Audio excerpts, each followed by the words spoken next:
What is up, guys? Welcome back to the channel, and today we're gonna take apart the front end of the car. So we're gonna take off all the control arms. So that's upper control arm, lower control arm, and I think control arm number 2, which is the caster arm or tension rod, whatever you guys want to call it. So we're gonna remove all 3 of those, take them all out. I'm gonna sell the upper control arm, which are JZX100 control arms, which give me about an extra 3-4 degrees of camber. And my thinking for that is I want to extend the track width of the car. So I'm going to put back the stock one, and then I want to extend the lower one. So that's the plan. But right now I'm going to remove all the arms, and then I'm going to get some new polyurethane bushings from Figs. And the new version of this car, the V2, I want this car feeling solid. So I'm doing the bushings step by step. I'm doing the bushings slowly. So I'm going to start with the front and slowly make my way to the back, to the subframe, and the car should feel solid. And so yeah, let's get to it and start taking the car apart. Gonna be working on my driveway, so always gotta chalk the wheels. Chalk this one, chalk that side. Alright, so I'm gonna take off the upper control arm first because I'm probably gonna sell that and clean it up. Then I'll start taking off caster arm as well as the lower control arm. Gotta get a 19. I think it's loosening. Yeah.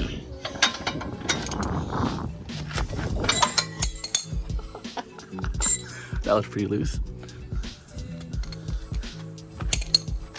Oh, I just fell backwards.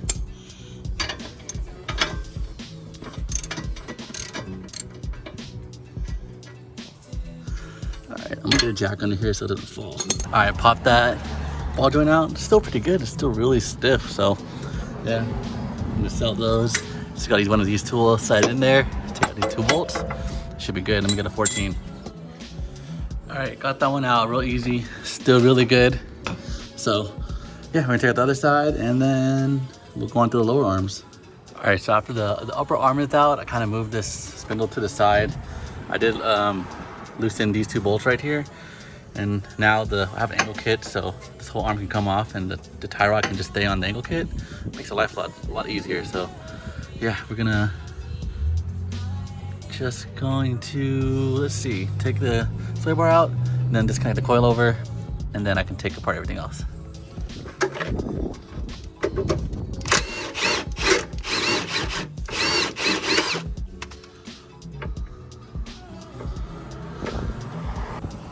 All right, got the coilover bolt out, got the sway bar end link. So now it's just time to disconnect these 2, and then that one, and then all those at the bottom, which might be a little pain in the ass.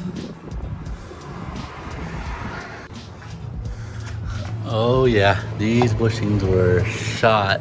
Look at this, just ripped apart. Damn, no wonder my car was shaking all the time. All right, so all these bushings, or the passenger side, is all out. I'm gonna try to get this pressed out and this pressed out.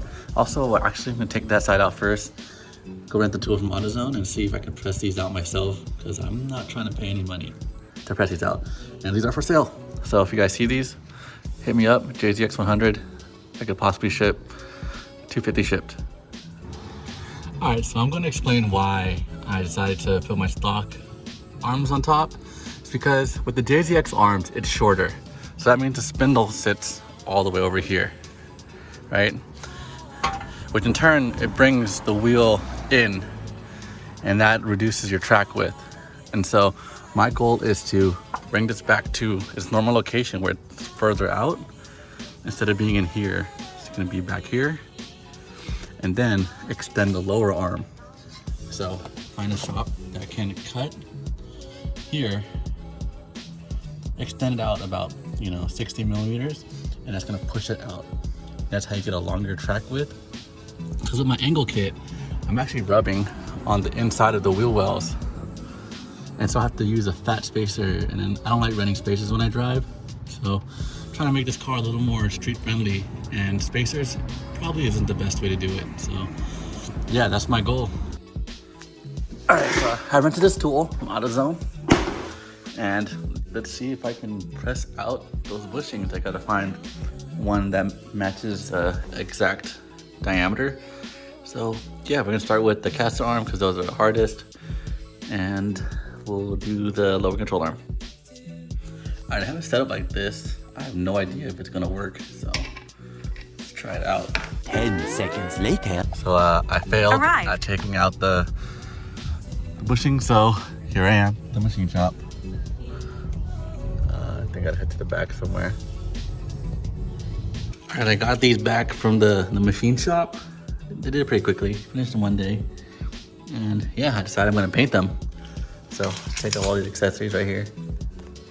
All right, I decided to paint the control arms black, some glitter pink, and then clear coat over it.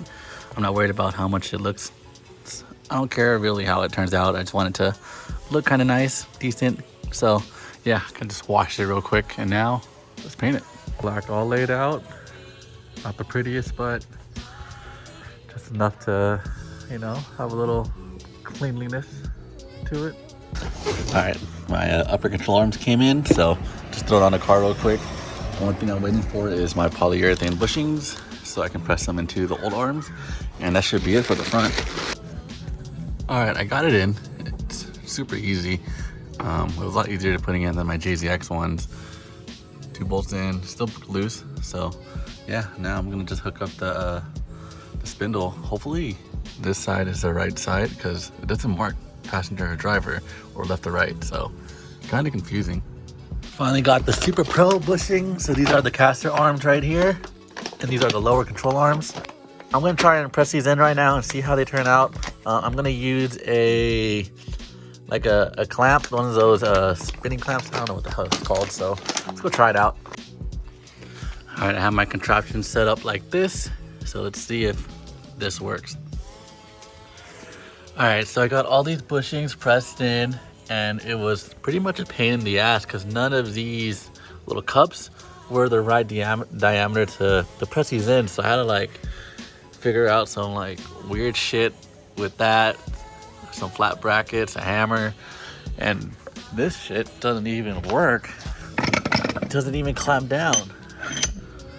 Happens when you have tools from like the 1950s and shit. So yeah, it's time to grease up all these fittings, and we're gonna throw it in the car now. All right, so I have it pre-assembled like this because apparently these 2 bolts are really hard to line up when it's in the car. So my goal is to put this bolt in first, thread it in. These 2 are already going to be in, so I just gotta line that one, which I don't think will be that hard, but who knows. So yeah, let's try it.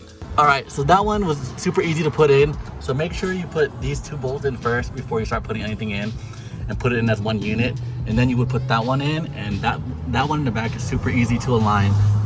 So yeah, I'm just gonna tighten everything down. All right, I got everything in. I got caster arm in, new, what is that? Lower control arm bushing in. I had to remove the tie rod end so I can line up the angle kit, but that really depends on your setup and if you have an angle kit.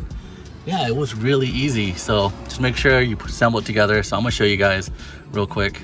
All right, y'all, so that's it for today. I just wanted to install the bushings, the SuperPro bushings, and get them on the car. I can't really test drive or anything until I put a new trans in. So in the meantime, I'm gonna start working on suspension parts. I know this wasn't really much of a DIY just because I didn't have the right tools for it. The AutoZone tool that I rented didn't work that good, so I ended up just figuring out using my own methods, like a C-clamp and 2 flat plates. So yeah, next I think I'm gonna focus more on like the rear suspension and trying to get some more bushings replaced and get the car feeling good. So thank you guys for watching, and I'll see you guys in the next one.